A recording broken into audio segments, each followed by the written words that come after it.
Angela Merkel says there is every chance that Brexit will be sorted out in boost for Boris Johnson amid renewed negotiation push. Boris Johnson is facing a 5-week scramble to get a Brexit deal with the EU. Speculation over a backstop came down after the PM was hemmed in by rebels. Mr. Johnson told Remainers he expected spears in the back from hardliners. By James Tapsfield, political editor for Mail Online, published 9:35 British Summer Time, the 11th of September 2019, updated 15:45 British Summer Time, the 11th of September 2019. Brexit countdown _BG created with Sketch.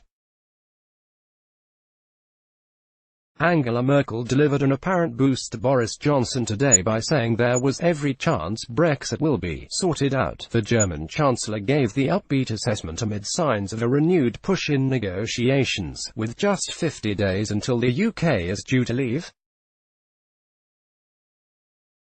Asked in the Bundestag for her view on the prospects for Brexit, Mrs. Merkel said, "There is every chance to get it sorted out." However, Spanish Prime Pedro Sanchez struck a much more pessimistic tone as he said that the EU should not make any further concessions to the UK and predicted a no-deal split.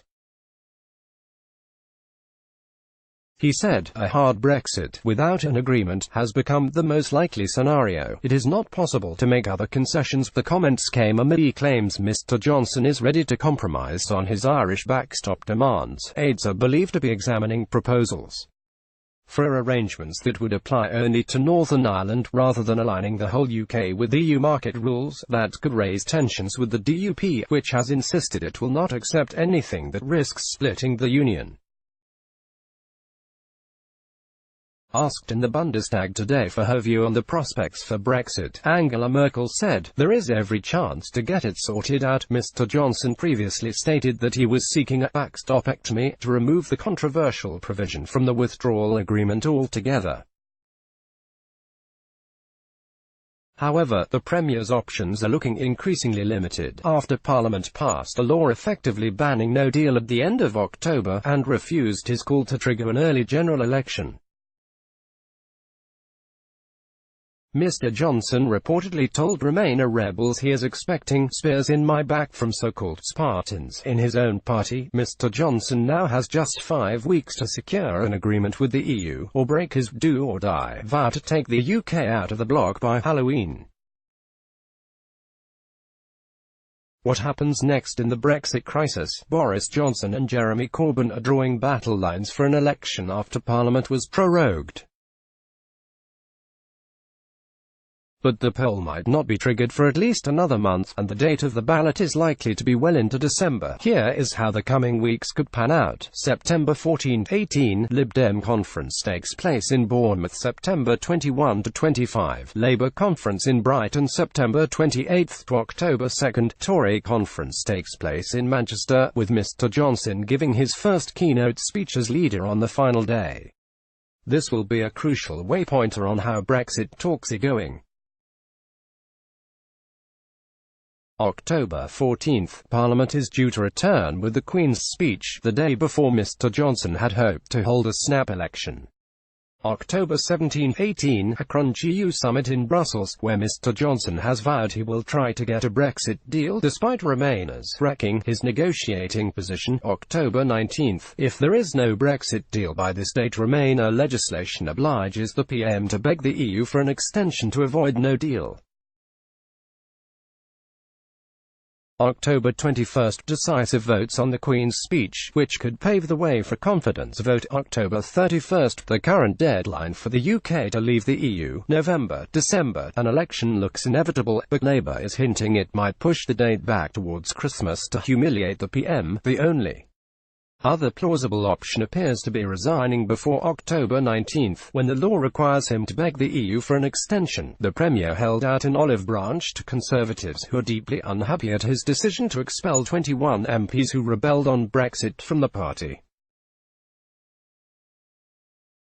They included 8 former cabinet ministers.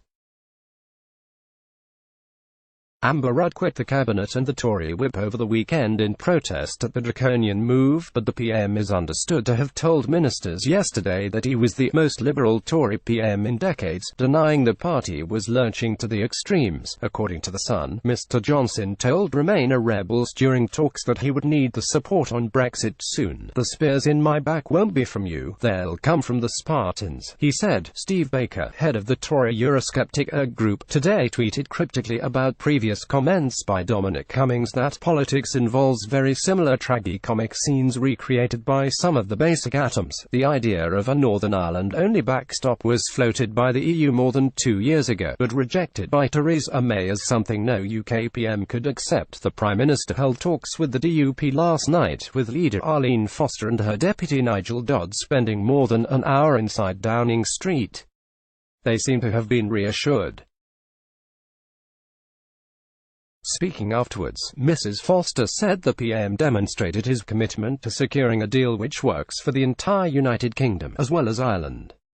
She made clear he had ruled out a full Northern Ireland-only backstop, but appeared to leave some wriggle room for an alignment with the Republic on agriculture and regulations. The meeting came as Channel 4 reported the PM has asked government officials to examine the feasibility of building a bridge between Scotland and Northern Ireland, an idea Mr Johnson has previously floated.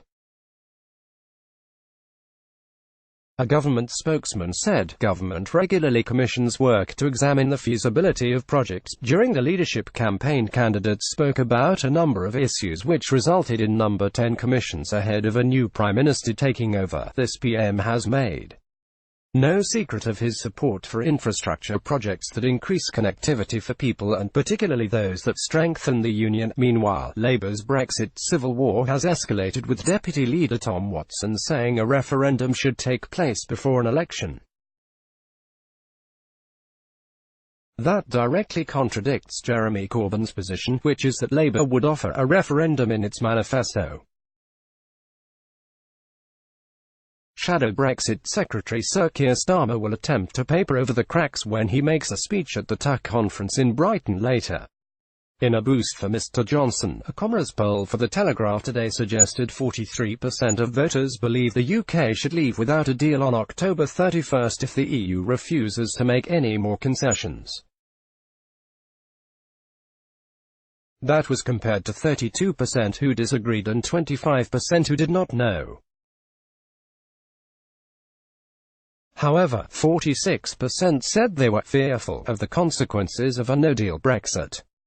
Some 33% disagreed and 21% answered "don't know." The poll of 2016 UK adults was conducted between September 6 and 8. Today also marks a deadline set by MPs for the government to publish communications connected to prorogation and no-deal Brexit planning.